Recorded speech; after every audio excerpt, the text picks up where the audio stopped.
Welcome friends, we are continuing with our previous topic that is correlation, right. Correlation में मैं आपको बता रहा था we have discuss first method that is known as what, that is known as scatter method. अब ये मेरे पास क्या है, this is method is known as the what, this method is known as Karl Pearson correlation method and it is one of the most important method, right. इसके बिना statistics का paper नहीं बनता है, right. So you have to do what, you have to remember one formula that is what, r equals to summation xy and denominator में under the root summation x square multiply by summation y square. You have to remember this formula, right. इसके बिना क्या है, ये एक मूल मंत्र है जिसको हम बोल देते हैं, इसके बिना क्या है आप इसको सॉल्व नहीं कर पाओगे। And what is one of the simplest method and it is one of the most scoring method जिसको मैं बोल देता हूं। जहां पे मैंने आपको बताया था स्मॉल x क्या है, x माइनस x बार है, y क्या है, स्मॉल y क्या है, y माइनस y बार है, राइट। अब क्या करना है, आपके पास एक न्यूमेरिकल दिया हुआ है, let's say I have already put this in numerical.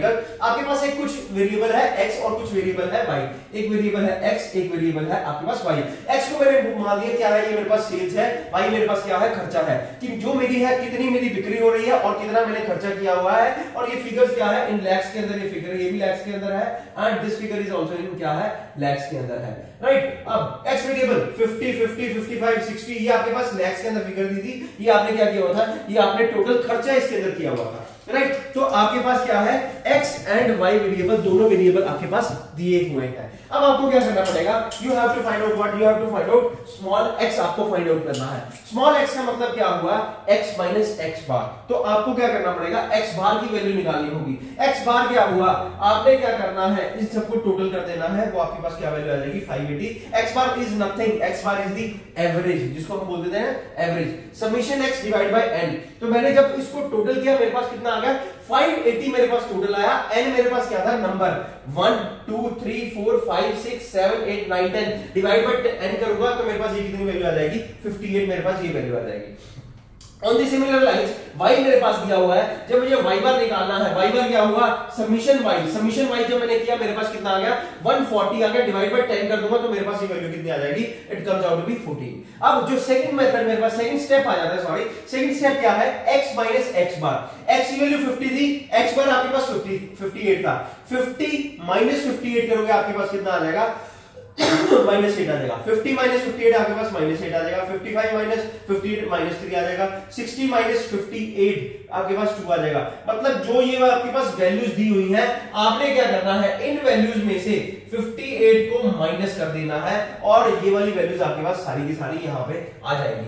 The thing that you have to remember in this particular case is, जहां पे माइनस साइन आना है आपको माइनस साइन ही लिखना है, उसको आपने पॉजिटिव नहीं कर देना है। सिमिलरली आपने क्या करना है, y माइनस y बार करते जाना है। y बार आपके पास कितनी वैल्यू आई थी, y बार आपके पास आया था 14, तो 11 माइनस 14 कितना हो गया, माइनस 3। 13 माइनस 14 क्या हुआ, माइनस 1। आपने इस तरह सारी की सारी यहाँ पे क्या करनी है, वैल्यूज लिख देनी है। अब फॉर्मूले में क्या है, फॉर्मूले में क्या आपको चाहिए, एक तो समीशन xy, समीशन xy मतलब क्या हुआ, x मल्टीप्लाई बाय y। तो मेरे पास x वैल्यू भी आ गई, y वैल्यू भी आ गई। मैंने क्या किया, नेक्स्ट स्टेप में xy की वैल्यूज ले ली।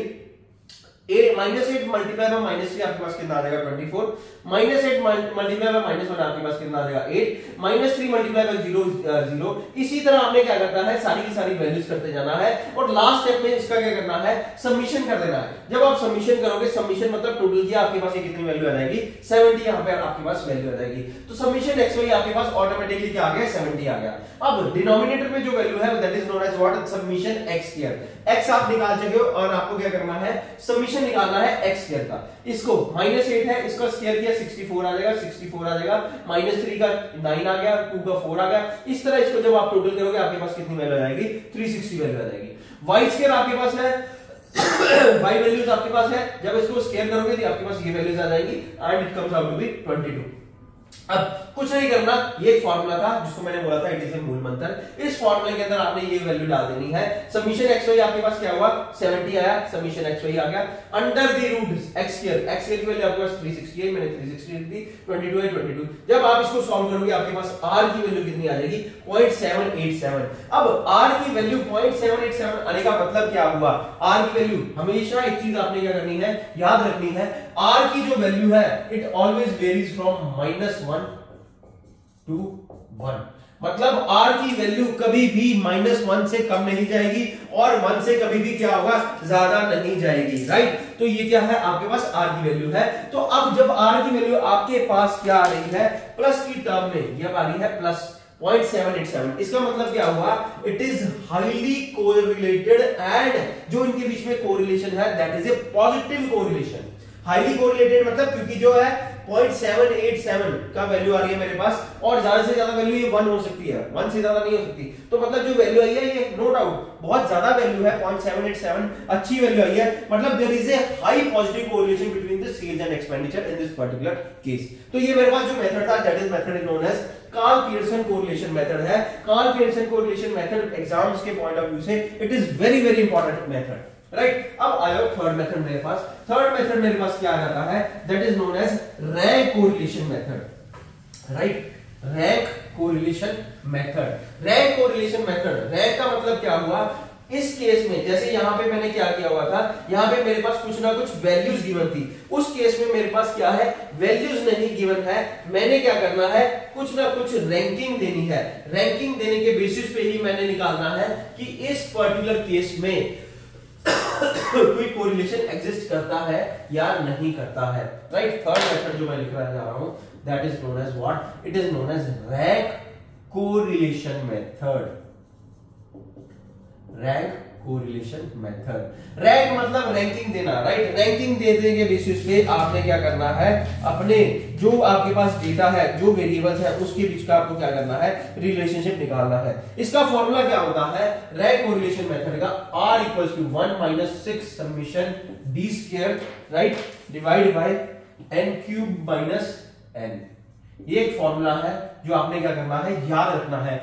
r इक्वल्स टू r वही है, कोरिलेशन ही है, 1 - 6 summation d square n cube minus n। जहां पे d जो है, जो ये d टर्म है, this is what, this is the difference between what, between the ranks. आपने क्या करना है, रैंकिंग देनी है और जो जो डिफरेंस आएगा उसको, डिफरेंस को हम क्या बोल देते हैं, d बोला जाता है। Whereas n क्या, इस केस में n वही चीज है, नंबर ऑफ जितने आपके पास आपने एम्प्लॉइज है या नंबर ऑफ जो भी आपके पास नंबर आ जाता है, कितने 10 नंबर है, 5 नंबर है, राइट, वो आपके पास n की वैल्यू आ जाएगी, राइट। अब लेट से मैं आपको एक चीज बोल देता हूं, कोई एक पर्टिकुलर चीज है, पर्टिकुलर चीज जैसे कि कोई 10 एम्प्लॉइज है आपकी कंपनी के अंदर, राइट, और आपने क्या किया, आपने मैनेजर्स को बोल दिया इन 10 एम्प्लॉइज को आपने क्या करनी है, रैंकिंग देनी है, राइट। मैंने क्या किया, लेट से एम्प्लॉइज लिख दिए यहां पे, एम्प्लॉइज कितने हैं, A B C D E F G H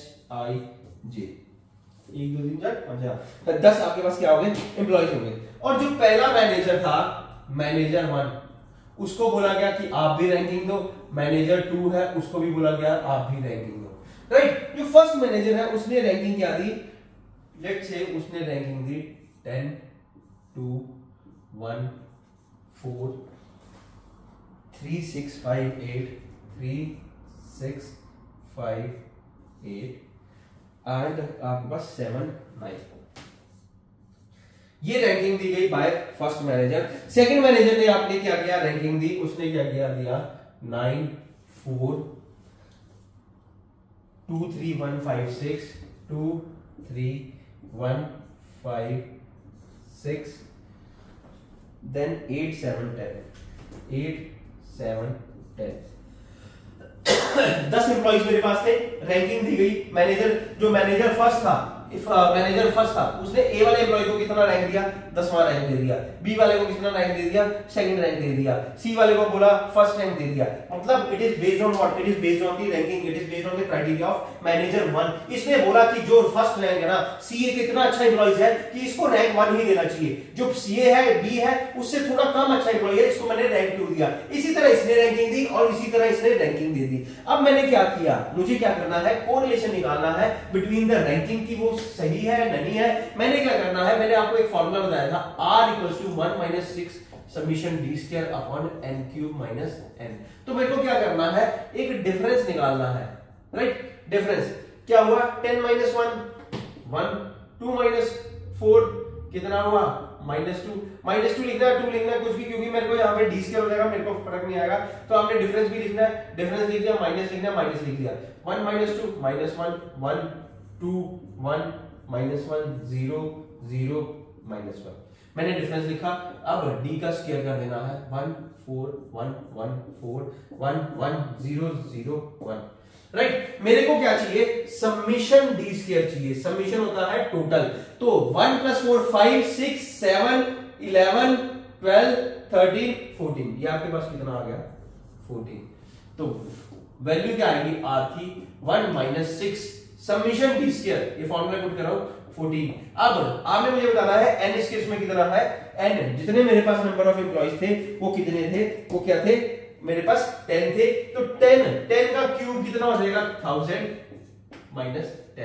तो 1 - 6 × 14 कितना हो गया, 84 / 990।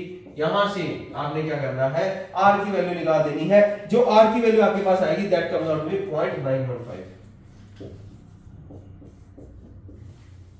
सो ये मेरे पास क्या आ जाएगा, कोरिलेशन कोएफिशिएंट आ जाएगा, based on what, based on ranking method, right. Simple सा मेथड है। तो आप इस बेसिस पे क्या कर सकते हो, ये सारी चीजें अपने आप इसको क्लियर कर सकते हो। नाउ प्रॉब्लम कहां पे आती है, लेट्स से अगर कोई भी दो रैंकिंग सेम आ जाए, यहां पर फर्स्ट रैंक था, सेकंड रैंक था, थर्ड, इसने ई वाले को थर्ड रैंक दिया, लेट्स से इसको भी मैंने क्या किया, थर्ड रैंक ही दिया, राइट। जहां पे क्या है, रैंकिंग भी सेम आ जाए, राइट, उस केस में हमने क्या करना है, उस केस में एक नया फार्मूला यूज हो जाता है।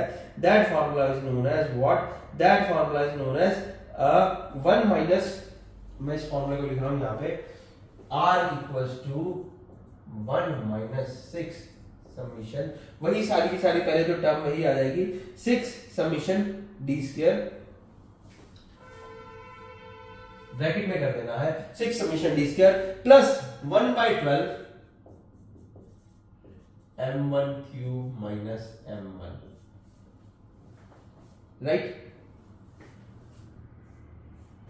डिनोमिनेटर में वही n³ माइनस n, राइट। अब क्या करना है, m1 का मतलब क्या हुआ, m1 का मतलब हो गया कि जितने रैंक्स मेरे पास रिपीट हुए हैं, जैसे इस केस में मेरे पास सिर्फ 2 ही रैंक रिपीट हुए हैं, तो m1 मेरे पास क्या आ जाएगा, 2 आ जाएगा, राइट। यहां पे फर्स्ट सेकंड 3 3 3 3, ये भी मेरे पास थर्ड रैंक आ जाता, राइट। Let's say